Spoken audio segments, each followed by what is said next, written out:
There are violations by Hamas when they have human shields.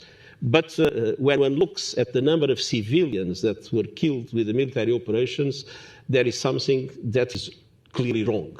Every year, the highest number of killing of children by any of the actors in all the conflicts that we witness is the maximum in the hundreds.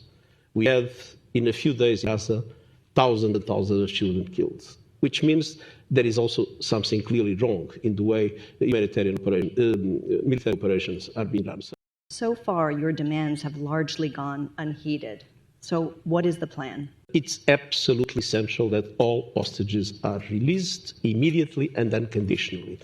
We are in intense negotiations with Israel, with the US, with Egypt, in order to make sure that we have an effective humanitarian aid to Gaza. Until now, it has been too little, too late.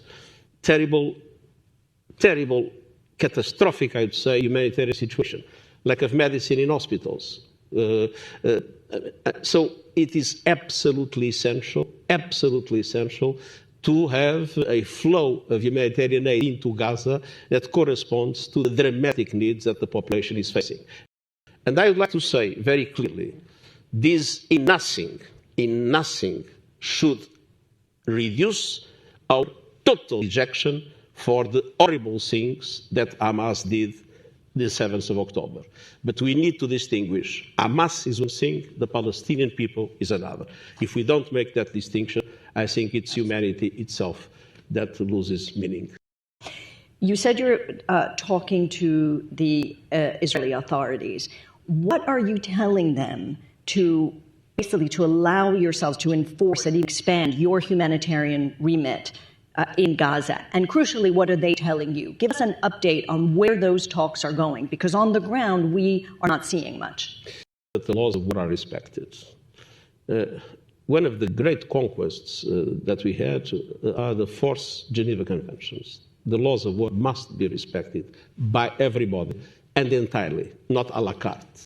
It is also important to make Israel understand that it is against the interests of Israel to see every day the terrible image of the dramatic humanitarian needs of the Palestinian people. That doesn't help Israel in relation to the global public opinion. Record number of UN employees have been killed in this conflict. 92. What are you doing to keep your people safe, and how are you seeking accountability? It is impossible to keep people safe because, they have to do their job.